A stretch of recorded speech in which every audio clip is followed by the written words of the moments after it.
meeting welcomed the report on the second phase of the Alliance's COVID-19 campaign. This campaign encourages adherence to public health protocols, especially wearing of masks, social distancing, hand hygiene, and we call on all adults in our country to participate in the mass vaccination campaign that is now underway.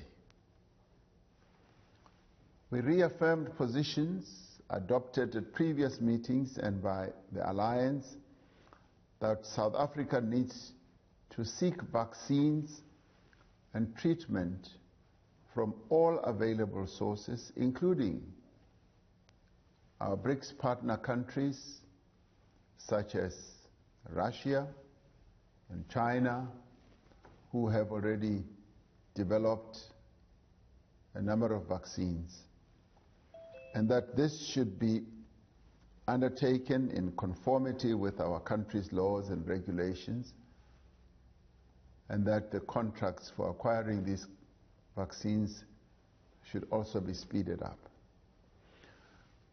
We have welcomed the initiative by South Africa and India to fight for a TRIPS waiver at the World Trade Organization so that there is equitable access to COVID vaccines.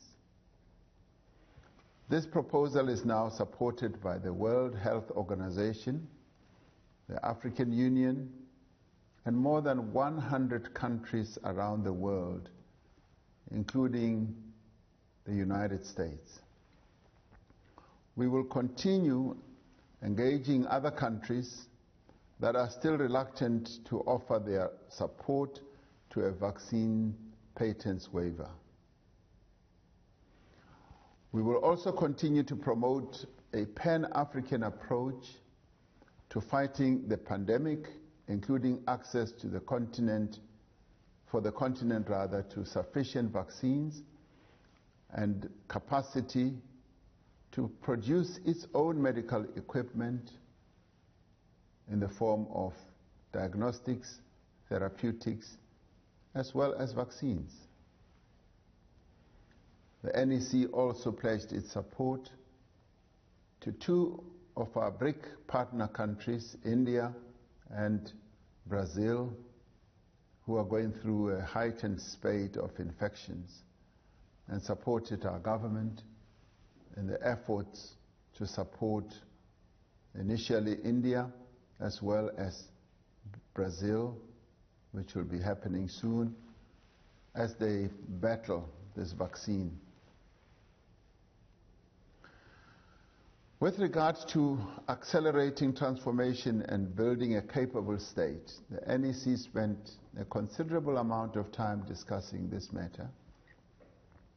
It discussed the issue of land reform and redistribution, and as part of its commitment to tackle the historical injustice of land dispossession, the NEC had a discussion on the process of amending Section 25 of our Constitution to explicitly make provision for the expropriation of land without compensation. This is informed by the direction of our National Conference in 2017, our 54th National Conference, that land reform must take place in a manner in which it will advance the livelihoods and the interests of our people, and that it should in the end strengthen the agricultural sector, improve economic growth, and significantly tackle inequality, poverty, and unemployment. The NEC welcomed the progress that has been made in the parliamentary process and urged government to bolster resources and capacity to effect land reform and restitution at a faster pace. The NEC welcomed the report of the task team that has been appointed to deal with this matter. bolstering the efforts of our colleagues and comrades who are in Parliament, task team that is headed by Matthew Posa, a former NEC member. The NEC also discussed local government and affirmed that local government remains a key sphere of government, and in the context of the district development model, we must continue to strengthen the capacity of local government to meet its obligations to our communities, to deliver basic services, to ensure popular participation in decision making, and to drive local economic development. This should also enable the empowerment of institutions such as cooperatives, as well as small and medium enterprises, but should also lead to the empowerment of women and the youth, and should also result in the development of skills. Given the critical role of this sphere, the ANC has revised and adopted guidelines for the selection of candidates, which allows for the best candidates to emerge with the support of the local community. We have stressed that all ANC members and structures must ensure that we become deliberate in selecting candidates with the necessary capacities, the necessary skills, and the necessary experience, so as to ensure that we have the best people deployed in our local government who will work to advance the interests of our people. These candidates must be the embodiment of hard work, of service to the people, and they must be people of ethical conduct. This NEC has stressed the importance of the principles of continuity, of gender equality, and the representation of young people in our local government structures. The NEC took considerable time discussing the unity, the renewal, as well as the state of the African National Congress. It discussed in detail the state of cohesion and unity within our movement. It noted with deep concern the continued factional divisions and divisive public pronouncements and spats, which give the impression of an organization that is in crisis. Fundamental to these challenges is the critical process of implementing the mandate of the 54th National Conference with regard to building unity on principle and unity in action, combined with the task of ensuring organizational as well as societal renewal. At the same time, the meeting recognized that the work of the organization has been going on despite all these spats and differences at leadership level.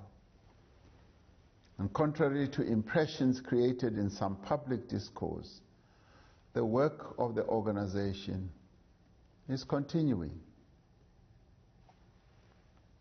testifying to the fact that the ANC lives and the ANC leads. Since the last NEC meeting, well over 2,000 branch general meetings have been held, and regional conferences have also started, and provincial conferences will also be taking place. Local structures and regions are also continuing the campaigns against COVID-19, as well as other organizational programs, and continue to campaign for by-elections. And in some ways, the ability of the ANC to continue to win the many by-elections is because of the structures of the ANC, the branches of the ANC that remain robust, that remain alive, even during the COVID period.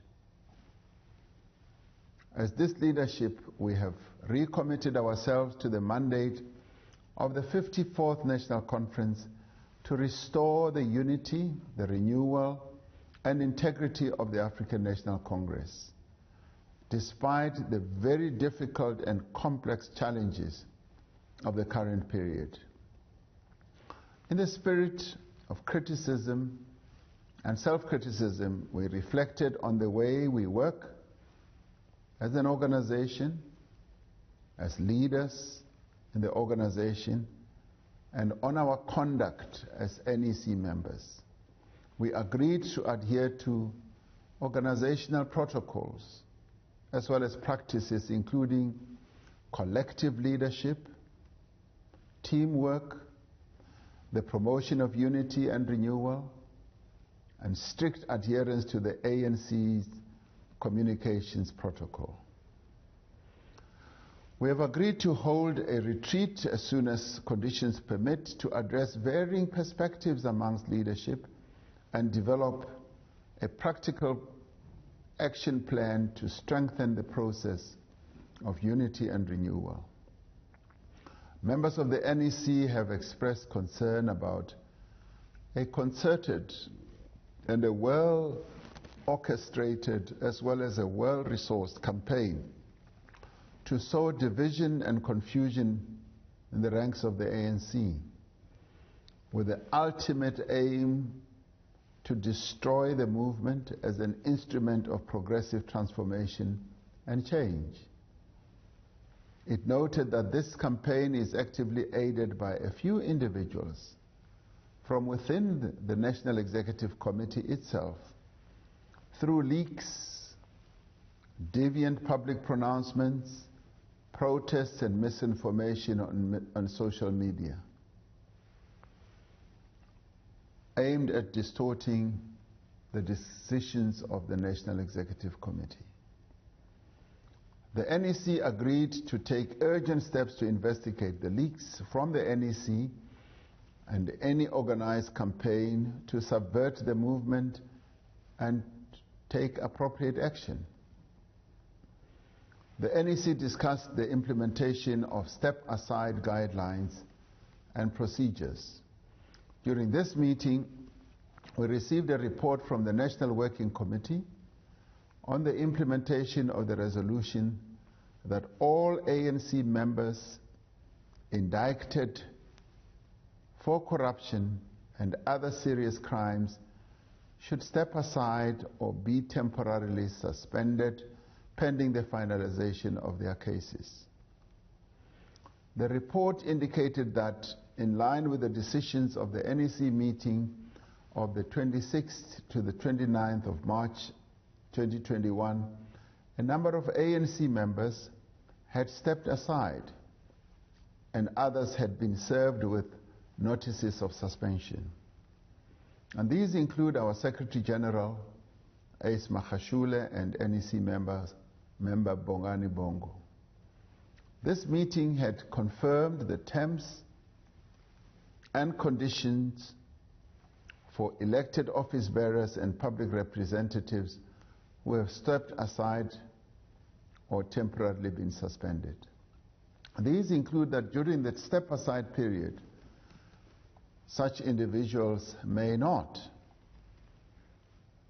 1. Carry out the duties and the responsibility of their office.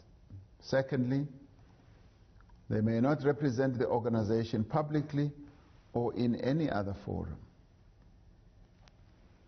Thirdly, they may not make public pronouncements on matters related to the organizations. And fourthly, they may not engage in the mobilization of ANC structures or any other organization or individuals. During the step-aside period, a public representative may not occupy any executive office or other position of responsibility in the legislature to which they belong.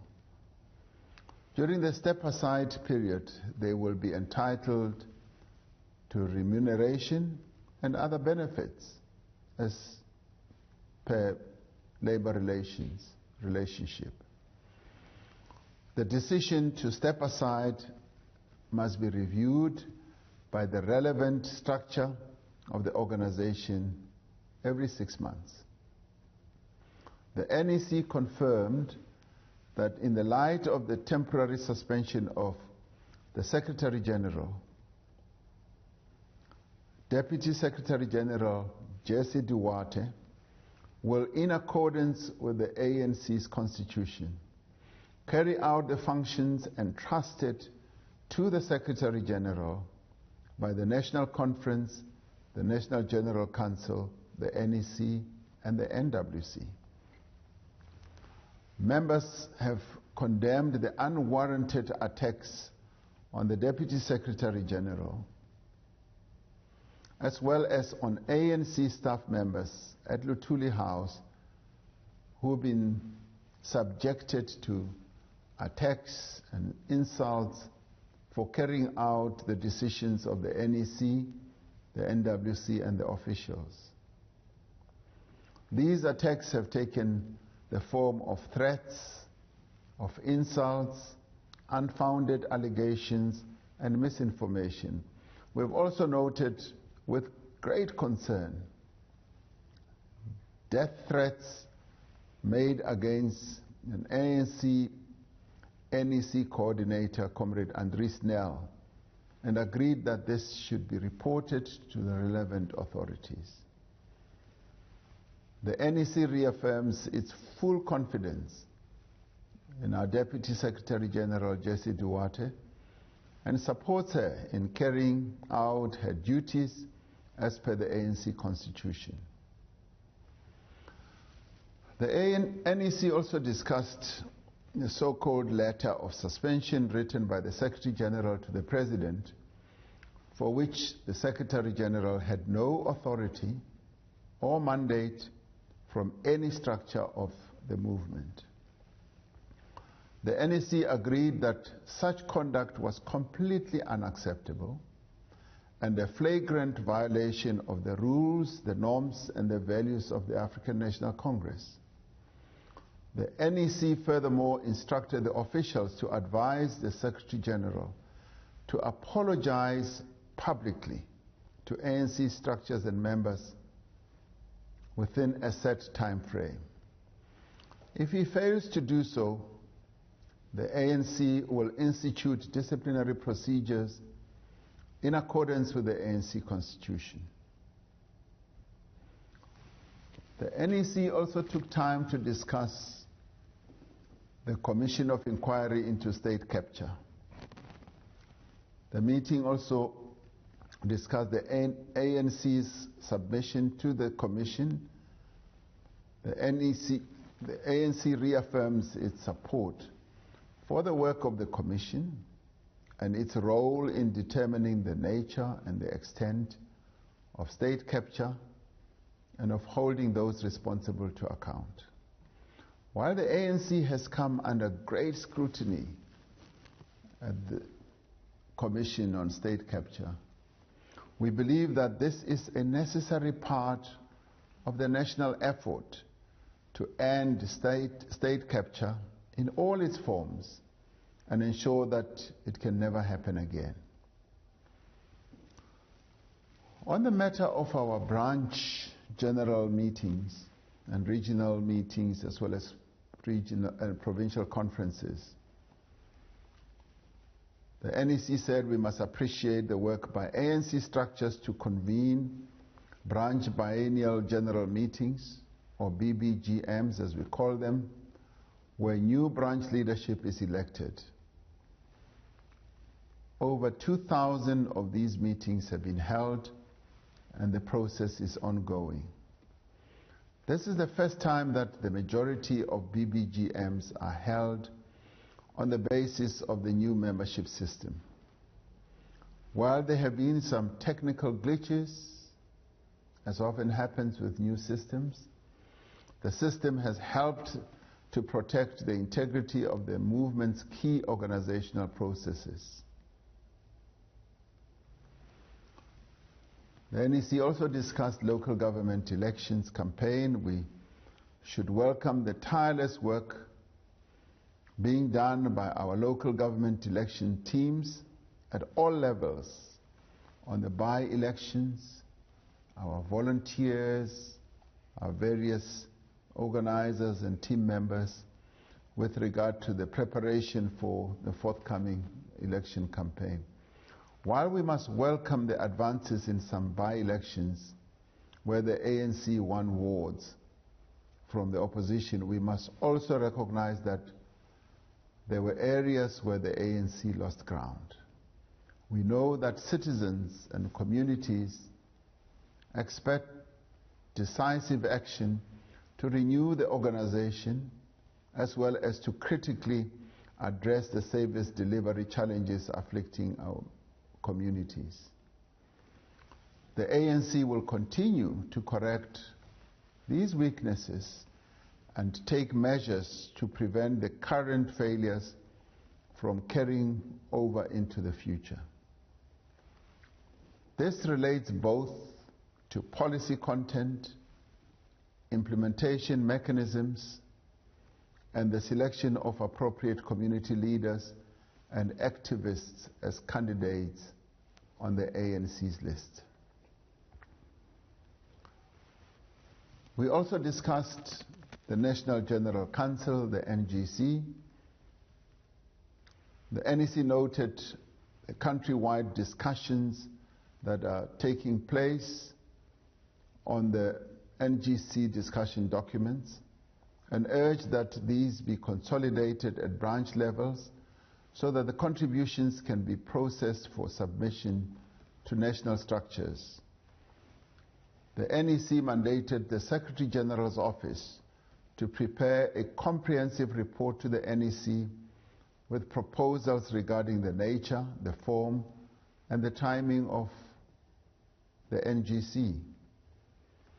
This must take into account the limitations imposed by COVID-19 pandemic, the local government elections, and the need to hold a national policy conference before the next national conference, which we will hold in December in 2022. We also discussed our various matters in the Free State. In light of the Ramaphosa versus ANC judgment, we have agreed that priority must be given to pursuing a political solution that will build a united and vibrant ANC in the Free State. We need to intensify the efforts being led by Comrade Kgalema Motlanthe to achieve a political solution in the Free State. To avoid a political vacuum in the province, we have therefore mandated the NWC to establish an inclusive interim structure to take the province to an elective conference in due course. The NEC also discussed Integrity Commission reports. The NEC adopted a number of reports from the Integrity Commission and recommendations as presented, and further noted where appeals have been lodged. The NEC urged NWC and officials to ensure speedy processing of the various appeals that have been lodged. On the ANC Youth League National Youth Task Team, the NEC welcomed the report that the newly appointed National Youth Task Team has started its work towards building a vibrant ANC Youth League that champions the interests of young people and as a preparatory school for new cadres of the African National Congress. It further noted processes to strengthen the Progressive Youth Alliance in dealing with matters affecting young people, including financing of higher education. The NEC noted work in progress to ensure that the National Youth Task Team members meet the age requirements of the ANC Youth League Constitution, which is that those who participate in that structure should be below 35 years of age. All NEC members and other leaders were urged to support a vibrant and active youth league.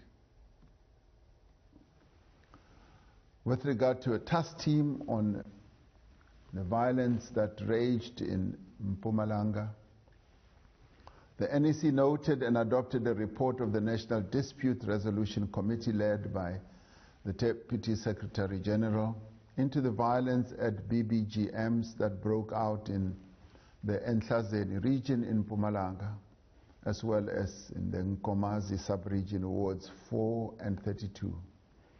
The NEC noted the progress made by the task team, led by Comrade Zweli Mkhize, to further look into these and previous incidents of violence.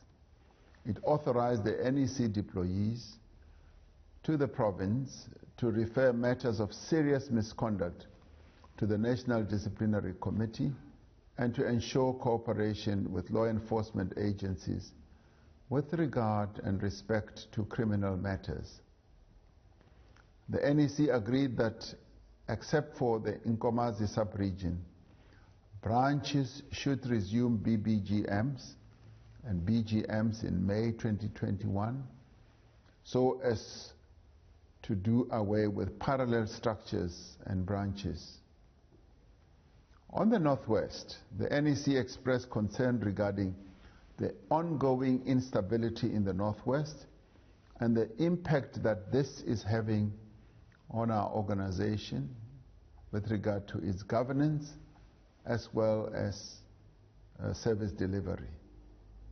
Governance as in government and service delivery as in the local government sphere.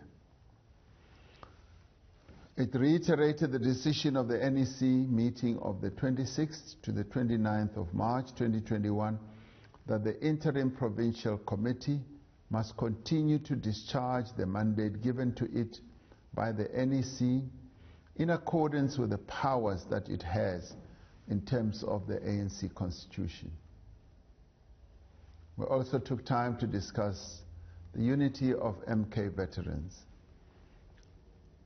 As we approach the 60th anniversary of the founding of the People's Army Umkhonto weSizwe, we are deeply concerned at the slow progress in convening a unified conference of its veterans. We have agreed to establish an inclusive committee to start preparations for an appropriate celebration of the 60th anniversary of Umkhonto weSizwe in December of 2021.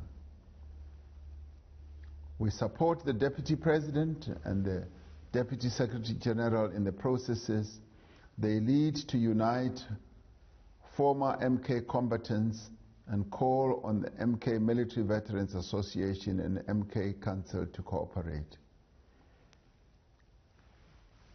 We also discussed a very important matter of patriarchy and misogyny. The ANC Women's League has raised the existence of gender-based discrimination and misogyny in our structures on several occasions. We need to give further consideration to this matter so we ensure all female comrades in our ranks enjoy full participation in organizational life of the ANC. And we support the rights of the LGBTQI+ community or persons, and we reiterate our complete support for their rights and condemn the apparent rise of incidents of hate crimes against this community. No one has the right to discriminate against or attack anyone based on their sexual orientation or gender identity. The NEC welcomed the report on the Alliance Political Council held since the last NEC meeting. It noted work in progress on the matter of non-trading holidays by the Department of Home Affairs and urged officials to continue engagement with the Alliance on the issue of the public sector wage negotiations. With regard to building a better Africa and a better world, we discuss Mozambique. The NEC supports the initiatives by SADC to assist Mozambique to resolve the conflict in the province of Cabo Delgado and further encourage party-to-party engagement between the ANC and Frelimo.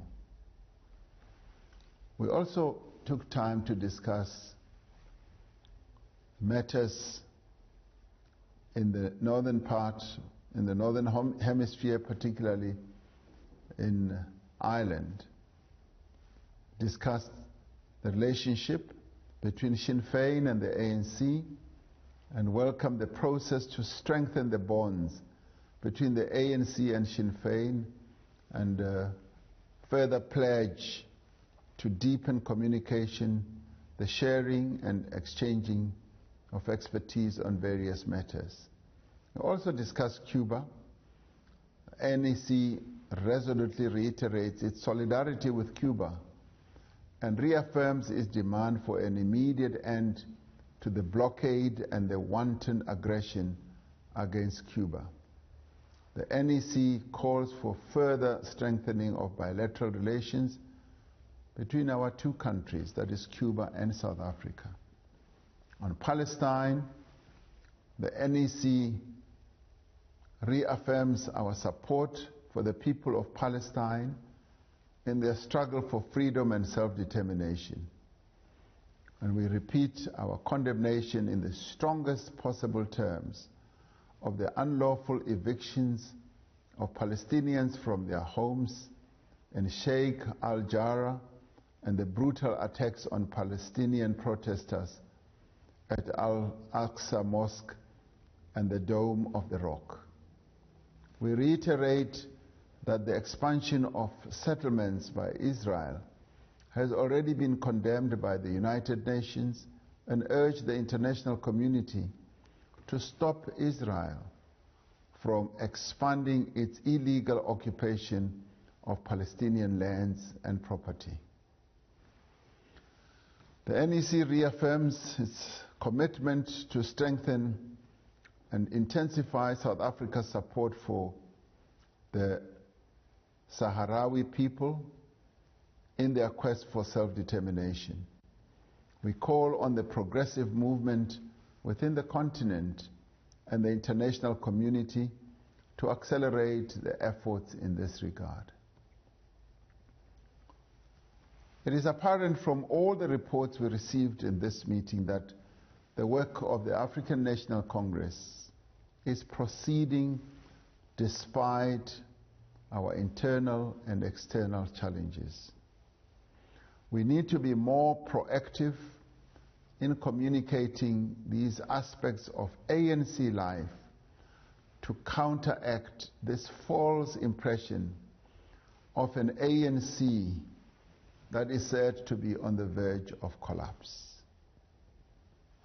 The work that continues in the African National Congress throughout the country on a wall-to-wall basis through the structures of the ANC at branch level, at zonal level, at regional level, and at provincial level, and national level through its various departments, is clear proof that the ANC lives. This is not a dying organization, it's a living organization, and it continues to lead. We must remember that the trust and support of the South African people should never be taken for granted.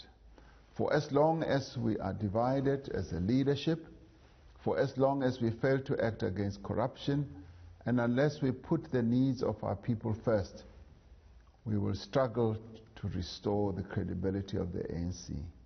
The people of South Africa are looking to this leadership to provide direction, to decisively respond to the challenges in our country, and to accelerate the radical economic and social transformation of our society. This NEC meeting has provided a firm foundation for the work that we have to do. Our task now is to build on the progress that we have made despite COVID-19 and despite restricted ability to be able to execute our tasks. We have demonstrated that we are an organization that is ready, willing to fulfill the expectations that our people have. I thank you.